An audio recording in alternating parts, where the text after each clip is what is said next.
ನಮಸ್ತೆ ಸ್ನೇಹಿತರೆ, ನನ್ನ ಹೆಸರು AC ಚೆನ್ನಪ್ಪ ಅಂತೇಳಿ. ನಾನೊಬ್ಬ ನಿವೃತ್ತ ಶಿಕ್ಷಕರ ಬಡಾವಣೆ ಮದ್ದೂರು ಸ್ನೇಹಿತರೆ ನನ್ನ ವಿಳಾಸ.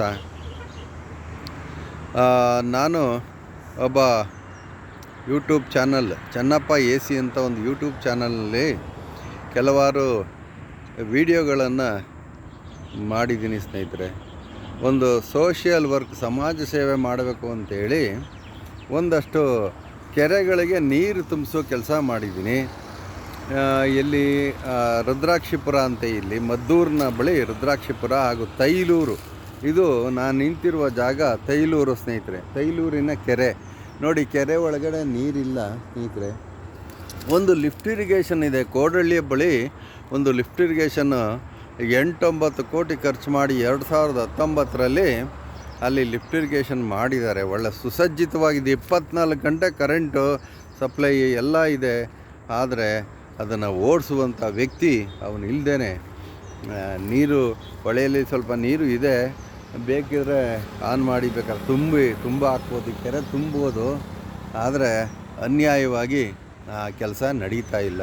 1 ವರ್ಷ ಆಯಿತು. ನಾನು ಎಷ್ಟೋ ವಿಡಿಯೋಗಳನ್ನು ಮಾಡಿ ಈ ಥರ ಯೂಟ್ಯೂಬ್ನಲ್ಲಿ ಮತ್ತು ಫೇಸ್ಬುಕ್ಕಲ್ಲಿ ಎಲ್ಲ ಸರ್ಕಾರದ ಲೆವೆಲ್ಗೆ ತಲುಪುವಂಗೆ ಮಾಡ್ತಾಯಿದ್ದೀನಿ ಸ್ನೇಹಿತರೆ. ನಿಜವಾಗ್ಲೂ ಅದೇನು ಸಂಬಳ ಕೊಡ್ತಾಯಿಲ್ಲ ಅಂಥೇಳಿ ಅವನು ಬಂದು ಕೆಲಸ ಮಾಡ್ತಾಯಿಲ್ಲ. ಒಂದು ಬಟನ್ ಆನ್ ಮಾಡೋದು ಸಾಕು, ಈ ಕೆರೆ ಒಳಗೆ ದಮ ಬಂದು ನೀರು ಬೀಳುತ್ತೆ ಸ್ನೇಹಿತರೆ. ನಿಜವಾಗ್ಲೂ ಅನ್ಯಾಯ ಅಲ್ವ ಇದು? ಒಂದು ಸುಸಜ್ಜಿತವಾದ ಏತ ನೀರಾವರಿ ಯೋಜನೆ, ಸಣ್ಣ ನೀರಾವರಿ ಇಲಾಖೆಯವರು ಮಾಡಿರ್ತಕ್ಕಂಥ ಒಂದು ಏತ ನೀರಾವರಿ ಯೋಜನೆ, ಅದು ಕೆಲಸ ಮಾಡ್ತಾಯಿಲ್ಲ ಅಂದರೆ ಅನ್ಯಾಯ ಅಲ್ವೇ? ಜನಪ್ರತಿನಿಧಿಗಳೇ, ನಮ್ಮ ತೈಲೂರಿನ ಚೆಲುವರಾಜು ಕಾಂಗ್ರೆಸ್ ಬ್ಲಾಕ್ ಅಧ್ಯಕ್ಷ, ಹಾಗೆಯೇ DCC ಬ್ಯಾಂಕ್ ಉಪಾಧ್ಯಕ್ಷ, ದಯಮಾಡಿ ಇವನ್ನೆಲ್ಲ ಗಮನಿಸಿ ತಾವುಗಳು ಈ ಕಾರ್ಯಗಳನ್ನು ಮಾಡಬೇಕು. ಮೊದಲೊಮ್ಮೆ ಒಂದು ಸಾರಿ ಸಹಾಯ ಮಾಡಿ ಕೆರೆಗೆ ನೀರು ತುಂಬಿಸಿದ್ದೀನಿ ಸ್ನೇಹಿತರೆ. ಅದೇ ರೀತಿ ಈಗ ಮಾಡಬೇಕು ಅಂತ ನಾನು ಬೇಡ್ಕೋತಾ ಇದ್ದೀನಿ. ಹಾಗೆ ಕೆರೆಯ ಮೇಲೆ, ಈ ಒಂದು ತೈಲೂರಿನ ಕೆರೆಯ ಮೇಲೆ ನಡೆದಾಡೋಕೆ ಅಂತ ಅಂದ್ಬಿಟ್ಟು ಅಂದ್ರೇನು ಫುಟ್ಪಾತನ್ನು ನಿರ್ಮಾಣ ಮಾಡಿದ್ದಾರೆ ಸ್ನೇಹಿತರೆ. ನೋಡಿ, ಇವೆಲ್ಲ ಲೈಟ್ ಕಂಬಗಳನ್ನು ಜೋಡಿಸಿ ಇಲ್ಲಿ ಎಲ್ಲ ಲೈಟ್ ಕಂಬಗಳು ಪಾಪ ಭೂಮಿ ನೋಡ್ತಾ ಇವೆ. ಭೂಮಿಯನ್ನು ಭೂಮಿ 3 ಕೋಟಿ ಖರ್ಚಾಗಿದೆ ಅಂತೆ ಸ್ನೇಹಿತರೆ. ಇದಕ್ಕೆ ನೋಡಿ, ಇಲ್ಲಿ ತೋರಿಸ್ತಾ ಇದ್ದೀನಿ ಸ್ನೇಹಿತರೆ. ಇದು ಸರ್ಕಾರದ ಹಣ, 3 ಕೋಟಿ ರೂಪಾಯಿ ಖರ್ಚಾಗಿದೆಯಂತೆ. ಎಲ್ಲ ಪಾಳು ಬಿದ್ದಿದೆ ಸ್ನೇಹಿತರೆ. ನೋಡಿ, ಇಲ್ಲಿ ಇದನ್ನು ಸುಸಜ್ಜಿತವಾಗಿ ಇಟ್ಟಿದ್ರೆ ನಮ್ಮಂತಹ ಏನು ಹಿರಿಯ ನಾಗರಿಕರು ಬಂದು ಇಲ್ಲಿ ವಾಯುವಿಹಾರ ಮಾಡೋಕ್ಕೆ ಭಾಳ ಒಳ್ಳೆ ಜಾಗ ಇದು, ಚೆನ್ನಾಗಿದೆ. ಏರಿ ಮೇಲ್ಗಡೆ, ಕೆರೆಯ ಏರಿ ಮೇಲೆ, ತೈಲೂರು ಕೆರೆಯ ಏರಿ ಮೇಲೆ ನಾನು ತೋರಿಸ್ತಾ ಇರೋದು ಸ್ನೇಹಿತರೆ ದೃಶ್ಯಾವಳಿಗಳು ಇವೆಲ್ಲ. ನೋಡಿ, ಲೈಟ್ ಕಂಬಗಳು ಬಿದ್ದು ಇಲ್ಲಿ ಲೈಟನ್ನು, ಅಂದರೆ ರಾತ್ರಿ ವೇಳೆ ಕೂಡ ಓಡಾಡುವಂಥ ಸ್ಥಿತಿ ಚೆನ್ನಾಗಿರ್ತಿತ್ತು ನಿಜವಾಗ್ಲೂ. ಈ ಒಂದು ಪಾಳು ಕೆರೆ, ತೈಲೂರು ಕೆರೆ ಏನು ಪ್ರಸಿದ್ಧಿ, ನಾವು ಚಿಕ್ಕಂದಿಂದ ನೋಡಿದ್ದೀವಿ ಕೆರೆಯನ್ನು ಸ್ನೇಹಿತರೆ. ನಿಜವಾಗ್ಲೂ ಇಲ್ಲಿ ದುಡ್ಡು ಖರ್ಚು ಮಾಡಿ, ಸರ್ಕಾರದ ಹಣವನ್ನು ಖರ್ಚು ಮಾಡಿ ಇದು ಈ ಪಾಳು ಗುಂಡಿಯಾಗಿದೆಯಲ್ಲ, ಇದನ್ನು ಸಮಾಜಕ್ಕೆ ಬಳಸೋಕ್ಕಾಗೋದಿಲ್ವೇ? ಜನನಾಯಕರೇ, ದಯಮಾಡಿ ಇದನ್ನೆಲ್ಲ ಮಾಡಿ ಸ್ವಾಮಿ. ಇದನ್ನು ಸುಸಜ್ಜತೆಗೆ ತಂದು, ಸದ್ಗತಿಗೆ ತಂದು, ಇದೆಲ್ಲ ನೋಡಿ ಬಿದ್ದೋಗಿರೋದನ್ನು, ಹಾಳು ಮಾಡಿರೋದನ್ನು ವ್ಯವಸ್ಥಿತವಾಗಿ ಪರಿಹಾರ ಮಾಡಿ ಇದಕ್ಕೆ ಇಲ್ಲಿ ಜನ ತಿರುಗಾಡೋಕ್ಕೆ ಅನುಕೂಲ ಮಾಡಿಕೊಡ್ಬೇಕು ಅಂತ ನಾನು ಈ ಮೂಲಕ ಕೇಳ್ಕೊಳ್ತೀನಿ ಸ್ನೇಹಿತರೆ. ಒಬ್ಬ ಸಮಾಜ ಸೇವಕ ಅಂಥೇಳಿ, ನಾನು ಸೋಷಿಯಲ್ ವರ್ಕರ್ ಅಂಥೇಳಿ, ದಯಮಾಡಿ ಈ ತಪ್ಪುಗಳನ್ನು ಅಧಿಕಾರಿಗಳು ಕ್ರಮ ಜರುಗಿಸ್ಬೇಕು.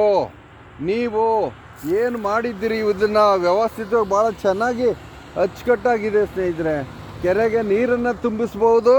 ಆ ಏತ ನೀರಾವರಿ ವರ್ಕ್ ಮಾಡಿದ್ರೆ DC ಸಾಹೇಬ್ರೆ ಅಲ್ಲಿ ಕೂತ್ಕೊಂಡು ಕೆರೆಗೆ ನೀರು ತುಂಬಿಸಿ ಅಂತ ಹೇಳ್ತಿರಲ್ಲ, ಇಲ್ಲಿ ಬಂದು ನೋಡಿ ಈ ಪರಿಸ್ಥಿತಿಯನ್ನು ನೋಡಿ. ಇದನ್ನು ಕರ್ತವ್ಯಗಳನ್ನು ಯಾರು ಅಧಿಕಾರಿಗಳು ಕೆಲಸ ಮಾಡದೆ ನಿಂತಿರುವಂಥವ್ರಿಗೆ ನೋಡಿ, ಇದಕ್ಕೆ ಸಲೀಸಾಗಿ ಅಲ್ಲಿಂದ ಬಂದು ನೀರು ಬೀಳುವಂತೆ ಮಾಡಿದ್ರೆ ಈ ಕೆರೆ ನಿರಂತರವಾಗಿ ವರ್ಷವಿಡೀ ತುಂಬಿರುವಂತಹ ಸ್ಥಿತಿಯಲ್ಲಿ ಇರುತ್ತೆ. ತೈಲೂರು ಕೆರೆ ಇದು. ಹಾಗೆಯೇ ರುದ್ರಾಕ್ಷಿಪುರ ಕೆರೆಗೂ ಕೂಡ ನೀರು ಒಂದು ಲಿಫ್ಟ್ ಇರಿಗೇಷನಿಂದ ಹೋಗುವ ವ್ಯವಸ್ಥೆ ಮಾಡಿರುತ್ತಾರೆ.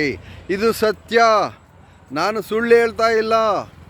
ದಯಮಾಡಿ ಇದನ್ನು ಈ ಒಂದು ಕುಂದುಕೊರತೆಗಳನ್ನು ನಿರ್ವಹಣೆ, ಈ ಕುಂದುಕೊರತೆಗಳನ್ನು ನೀವು ಪರಿಹಾರ ಮಾಡಬೇಕು ಅಂತೇಳಿ ಈ ಮೂಲಕ ಕೇಳ್ಕೊತೀನಿ.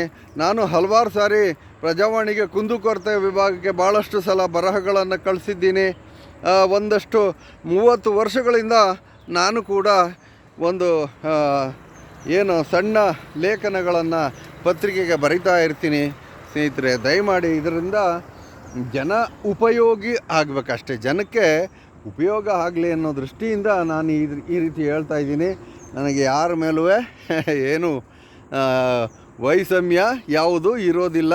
ದಯಮಾಡಿ ಈ ಕೆಲಸಗಳನ್ನು ಮಾಡೋದು ಬೇಡವೇ. ನೋಡಿ ಹೇಗೆ ಲೈನಿಗೆ ಬಿದ್ದಿವೆ ನೋಡಿ ಕಂಬಗಳು, ಎಲ್ಲ ಮುರಿದು ಎಲ್ಲ ಲೈಟೆಲ್ಲ ಕಿತ್ಕೊ ಹೋಗಿ.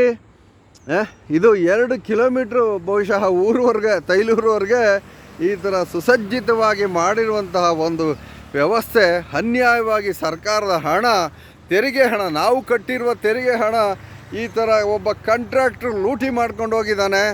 ಆದರೆ ಜನಕ್ಕೆ ಉಪಯೋಗ ಆಗ್ತಾಯಿಲ್ಲ ಅಂತಂದರೆ ಜನಪ್ರತಿನಿಧಿಗಳದ್ದೆಲ್ಲನೂ ನೋಡಬೇಕು. ಖಂಡಿತ ನೀವು ಭಾಳಷ್ಟು ಕೆಲಸ ಮಾಡ್ತಾಯಿದ್ದೀರಿ. ನಮ್ಮ ನಾಯಕರು ನಿಜವಾಗ್ಲೂ ಒಂದಷ್ಟು ನೆನ್ನೆ ತಾನೇ ನೋಡಿದೆ, ವೈದ್ಯನಾಥಪುರದಲ್ಲಿ ಒಂದು ಏನು ಕಾಲುವೆ ಕೆಲಸ, ಗುದ್ದಿಲಿ ಪೂಜೆ ನಡೆದಿದೆ. ಭಾಳಷ್ಟು ಸಂತೋಷ ಇದೆ ನಮಗೆ. ನಮ್ಮ ನಾಯಕರು ಭಾಳಷ್ಟು ಚೆನ್ನಾಗಿ ಕೆಲಸ ಮಾಡ್ತಾಯಿದ್ದಾರೆ ಅನ್ನೋದು ಸಂತೋಷ ಇದೆ. ಇವೆಲ್ಲನೂ ದಯಮಾಡಿ ನಿಮ್ಮ ಕಣ್ಣಿಗೆ ನಾನು ತೋರಿಸೋ ಹಾಗೆ ಹಾಕ್ತಾಯಿದ್ದೀನಿ. ಮುನ್ಸಿಪಾಲ್ಟಿ ಗಮನಕ್ಕೆ ತರ್ತಾಯಿದ್ದೀನಿ. ದಯಮಾಡಿ ಇದನ್ನು ನೀವು ದಯಮಾಡಿ, ನಾನೊಬ್ಬ ಶಿಕ್ಷಕ, ನಿವೃತ್ತ ಶಿಕ್ಷಕ, ಏಕಾಂಗಿ, ಇದನ್ನು ಹೋರಾಟ ಅಂತ ತಿಳ್ಕೊಬೇಡಿ. ಕುಂದುಕೊರತೆಗಳನ್ನು ಸರಿಪಡಿಸುವ ದಾರಿಯಲ್ಲಿ ದಯಮಾಡಿ ಕೆರೆ ಏರಿ ಮೇಲೆ ಹಾಳಾಗಿರುವಂತಹ ಈ ಇದೆಲ್ಲ ಲೈಟ್ ಕಂಬಗಳನ್ನು ಎತ್ತಿ ಸುವ್ಯವಸ್ಥೆ ಮಾಡಿ ಇಲ್ಲೆಲ್ಲ ತಿರುಗಾಡೋಕ್ಕೆ ಜನ ಅನುಕೂಲ ಮಾಡಿಕೊಡ್ಬೇಕು ಅಂತ ನಾನು ಈ ಮೂಲಕ ತಮ್ಮಲ್ಲಿ ಕೇಳ್ಕೊತೀನಿ ಸ್ನೇಹಿತರೆ. Thank you so much.